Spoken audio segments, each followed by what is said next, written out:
What's happening, Fight Week Show fans, Fight Week Show people? We are back with another video, and this time we have one of our very own Bradley, the Nightmare Swanepoel. How you doing, my bro?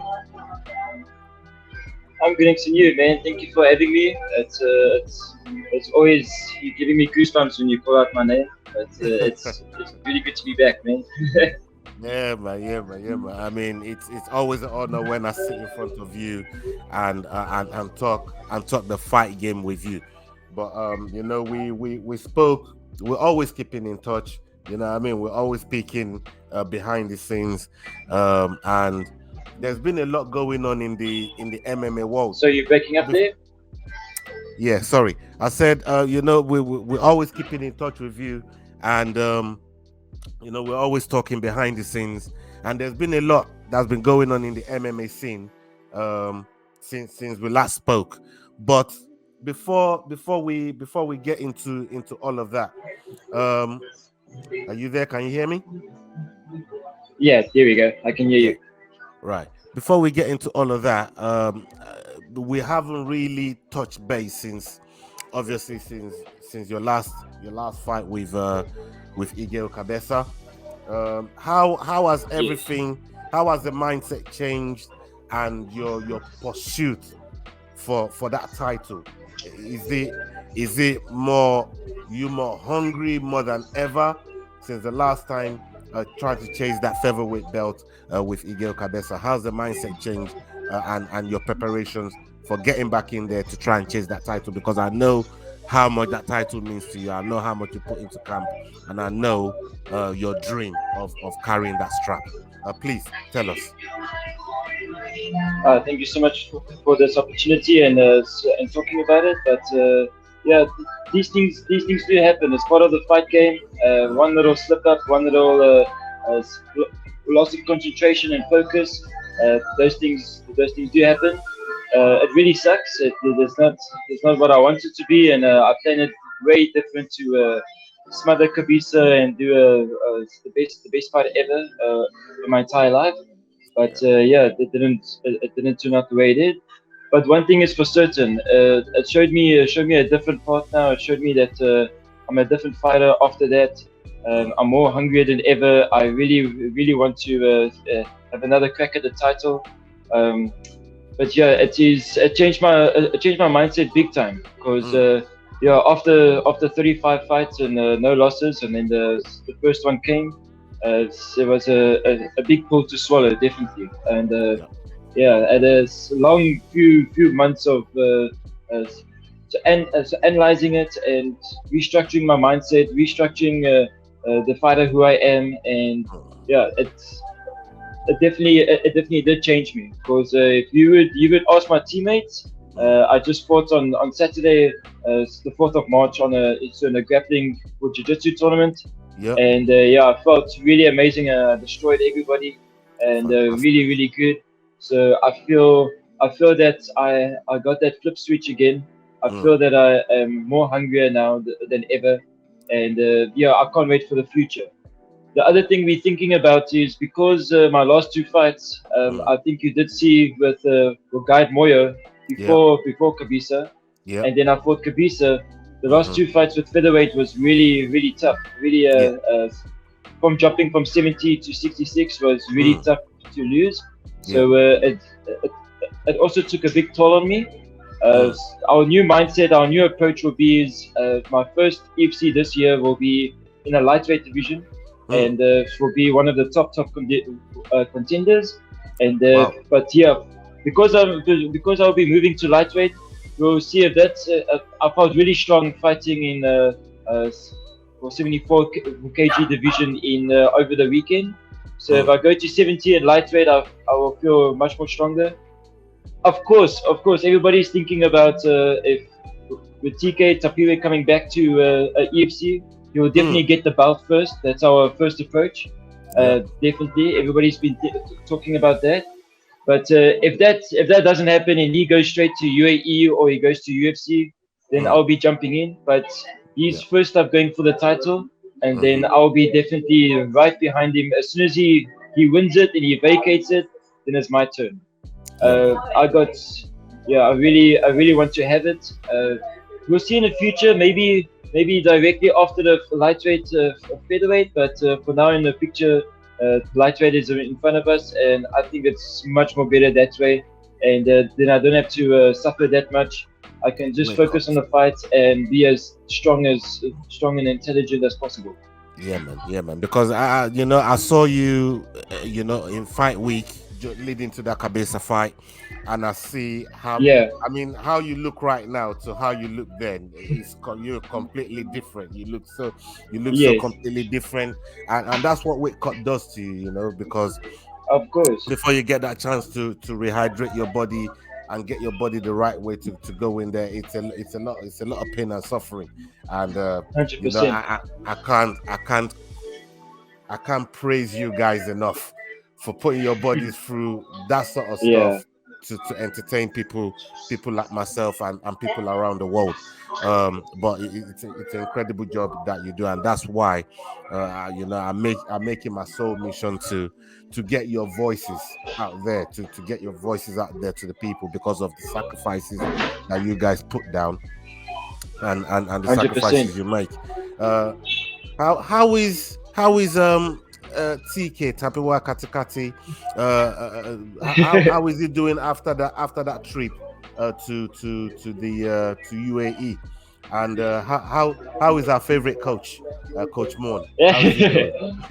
Very good, thank you. Even that you're talking about Tapiwa Katikati, I just trained with Tapiwa Katikati this morning. Yeah, he is. TK. Yeah, look at it. Yes. We just trained a hard session, 3 hours this morning, and he's fighting UAE Warriors next weekend on Saturday. Fantastic. So they're flying up this Tuesday, and we just had now from 10 o'clock till now. We finished now, and hard fighters training now. He's ready than ever before. He will show the world. He will show the world. Real. I'm going to arrange something with TK, and we're gonna talk with TK, man. Yeah, have a good fight. We're gonna arrange something with TK. TK also a friend of the show. Yes. Look, there's so much going on, at your gym. With your dad, your brother, you guys are really doing amazing stuff. We see a lot of the stuff that you guys do on social media, and I want to implore people, I want to shout people to go onto your page, to go onto your handle, go and follow Bradley over there, go and see what they're doing, follow Coach Morne, follow Tapiwa. There's so much that those guys are doing fantastic work over there. I really appreciate it. Thank you. Yeah, man. I want to bring you back to a lot of what's been happening in MMA, in the MMA world. There's a lot that's happened over the past couple of weeks. You mentioned, I want to start with this one. This is the one I wanted to start with. We just saw the fight with Valentina Shevchenko and Alex Grasso, and everybody knows what Valentina Shevchenko brings to the table. Wow, yes. And the way that she lost the title, she went to have one of her favorite moves, the back spinning kick. Grasso moved out of the way. The back is exposed. Even I've seen a lot of your finishes. Nobody gives you their back and survives that. Exactly. Right? Exactly. Please tell me what you made of that whole fight. Now that you mentioned that, just a background. Valentino is a champ, and Grasso is number 5 in the rankings. When I saw that, and just by that, that's a bit of like a. I think Valentina underestimated her, because she's like number 5 and I'm the champ. And she was the huge underdog in the fight, and she was the only one available to go in the fight. I only saw some bits and highlights of the fight, but I can pick a lot out of that fight that you can learn a lot from. And this is exactly the same mistake that, I don't know if you remember, long time ago in the UFC, it was Luke Rockhold versus Chris Weidman, and it was I think it was in the second or third round, where Weidman also did a spinning back kick. He tried to do a spinning back kick, and Luke Rockhold just moved back, grabbed his back, took him down, rear naked choke, fight over. Luke Rockhold is the new champion, just like that. And I think that's exactly what happened with Valentino. So it comes back down to we talked about it in the fighters class this morning. You never ever try and do fancy stuff, even with those spinning back kicks. It's like a lot of times, Anderson Silva got away with it so much. It's like nobody can be like Anderson Silva or like the Stylebender. Even then, they got knocked out or hurt or anything like that. They paid the price. That's right. So it all comes back down to being having a good mindset, keeping to the basics, keeping to the fundamentals, and never turn your back. And never make these silly mistakes. I mean, she wanted to probably please the crowd, and what we talked about this morning in the class was you never want to wow the wow factor in for the crowd. You never wow your spinning back kick and flying knees and flying arm bars and all this and being a wow factor. And at the end of the day, you lost the fight. And but at the other side of the coin, you want to win the fight. Doesn't matter how you win. You want to grind the person out. You want to be in control, and you want to end the fight and be the winner. That's the most important. Everybody will remember your record and what kind of fighter you are, and the humbleness you also represent and the respect. But if you're gonna be a fancy, flashy Conor McGregor, maybe an Anderson Silva, flashy smack talker like that, less and less people will remember you. Definitely, because then some days you're gonna pay the price. Like look at Conor McGregor, he paid the price big time. Yeah, so, man. It certainly did. And Valentina Shevchenko, she paid a very heavy price for that one mistake. And I mean, she defended the title like 10 times now, and then now she lost a valuable lesson. Yeah, very, very valuable lesson. You know, and this is always the thing. I've heard it from yourself. I've heard it from a lot of fighters. You know, that I've been speaking to since I've been doing this. You guys always say you always learn. It's always learning from your losses. You know, you don't take it to heart. You learn from your losses, and when you learn from your losses, it makes you a better fighter. It makes you change some of the things that you need to change going into the next fight. I want to move on to John Jones. John Jones, it was the headliner on this card. He's been out for 3 years, and you know, nobody had seen him in the heavyweight. He's completely going into another division where there will be so much more power. The weight differential was going to be different, and it wasn't going to be fighting just anybody. It was fighting somebody as accomplished as Ciryl Gane, that won the interim title and tried to unify it with Francis Ngannou. How was you surprised to see how John Jones dispatched of Ciryl Gane so easily, or was you expecting it? And the follow-up question to that as well is John Jones a real GOAT in your eyes as an MMA fighter yourself? What's your start for John Jones? Part 1 and part 2 question for you, please. Well, as I can say is if I was a Ciryl Gane, I probably would like, damn, I'm fighting the GOAT of MMA, and you probably also got a shock to it, and in the fight he basically didn't do anything. He was very stunned in the fight. He didn't find his rhythm or he find his energy, and I think he just got a shock that he's fighting John, and then John he took advantage of it, and I was surprised it was actually going to 2 minutes.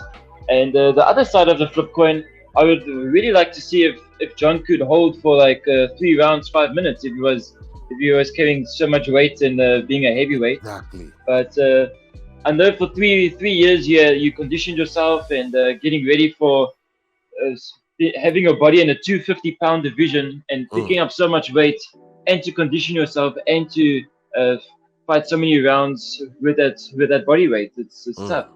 But for me, certainly, I think he just got a shock that he was fighting John Jones, and also underestimating him because you mean there was like over 10 years he's in light heavyweight division. He comes to the heavyweight division, and so Gon also probably underestimated him as like, yeah, this is gonna be an easy fight. I'm gonna take it easy or so. I'm just gonna lie on top of him or just like bash over him, and then surprise, surprise. But in my eyes, the others, to answer your second question, he's he is the GOAT. He is the GOAT for a reason. He has 15 title defenses. He won the title more than 15 times. His display. Most people I heard so Rampage Jackson mentioning that he's a dirty fighter. I don't think he's a dirty fighter. He's a very calculated fighter. He knows what he's doing. Nobody can move as fast and as quick and as smart as he can, and with that big amount of weight and the length. So he's a really good fighter. The only other thing I don't like with him doing is the drugs and getting arrested. Coach Morne! Coach Morne! Cheerleader. So yeah, that's the other thing. I don't like, even with Conor McGregor, with too much juice, too much. It gives a bad influence about MMA or what MMA is all about, and you must carry yourself as a warrior, as a role model, as a hero, because all the young athletes and young generation is looking up to you. So you can't. That's the only other thing I don't like about him. If you are staying active all these years, and he probably, he can take off 3 years or so and re-energize himself and get into a better mindset or anything. But I just think he, on the outside world, maybe he's causing too much trouble and getting arrested or something like that. It's like I don't think that's a good idea. But he comes back and then he shows everybody, look, I'm back. I can get the job done. So if he just didn't do that other part and not keep that discipline, keep that mindset, keep that humbleness, and train hard and be a martial artist, not a street baller or like cause trouble or anything. And also, he's also one of those guys that took steroids and all these behind the scenes and under the table stuff that's illegal and everything. So it's what you do when you either get lots of money or you get this fame and fortune and you get a too big head, or like and you think too big of yourself, and you get these kind of reactions.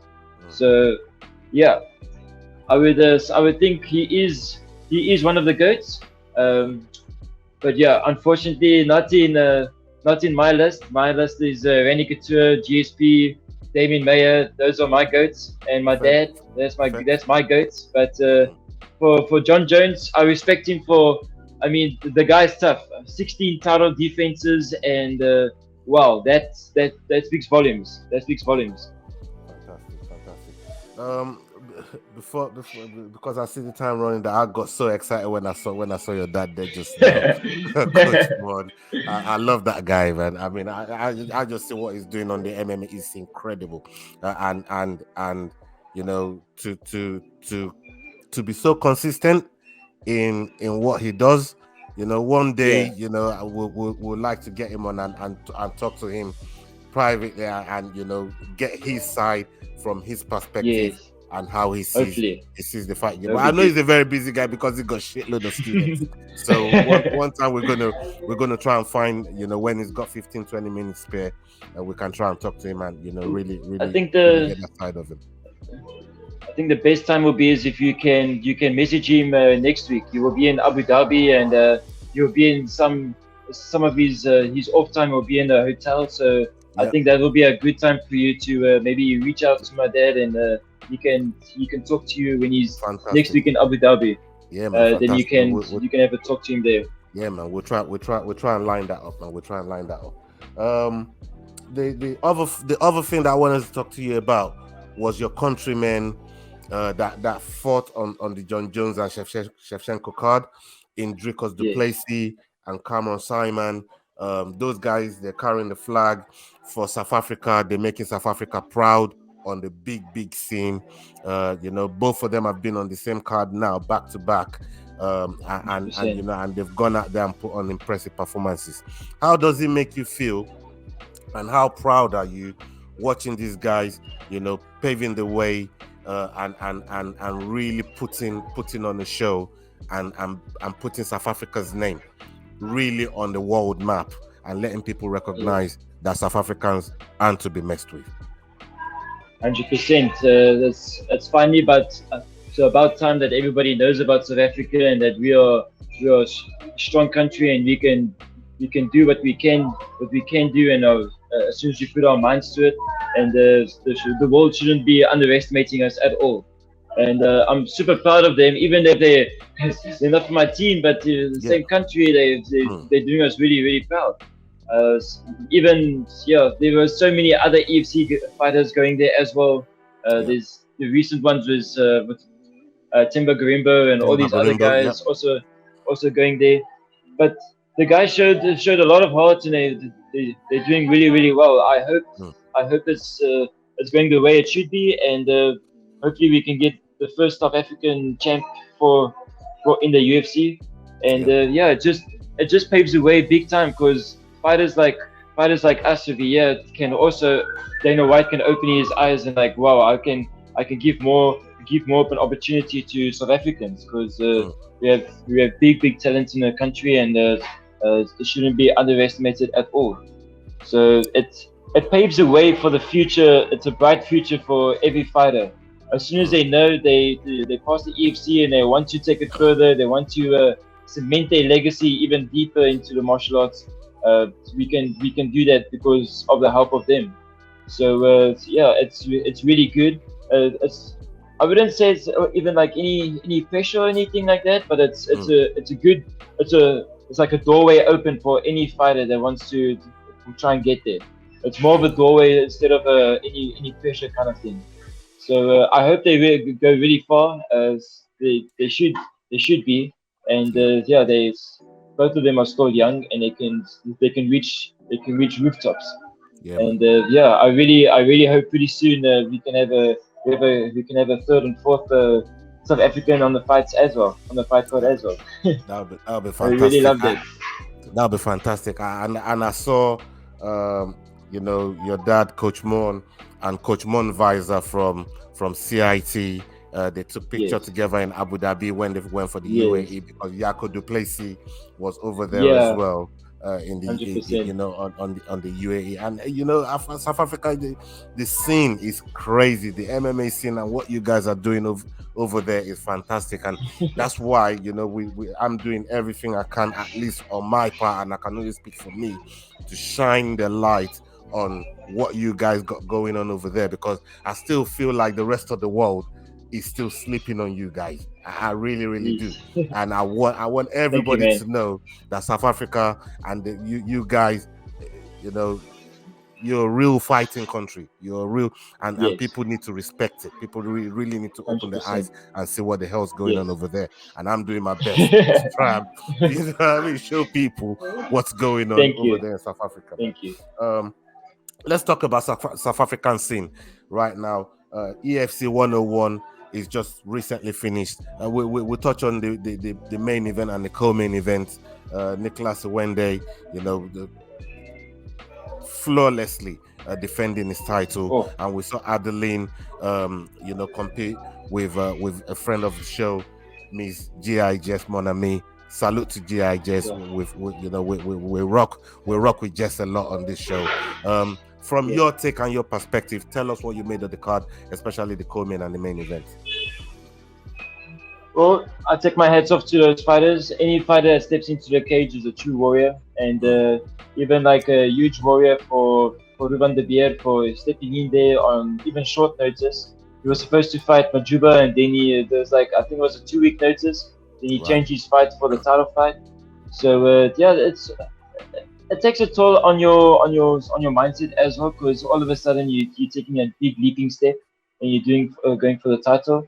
I think personally it would be the same result, but if Musa Setope was also in that situation, yeah, you see, Nicholas is a really good fighter in that, but the mindset of a champion must be there, and yeah, they just got a lot to learn. It's one of those things. Yeah, it sucks to lose, but yeah, they try to stick it out for as long as possible.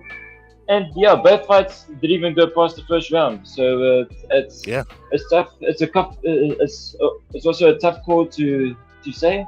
Uh, Hmm. they're really good fighters. At the end of the day, who's more focused, who's more determined, and who can make the less mistakes Yeah.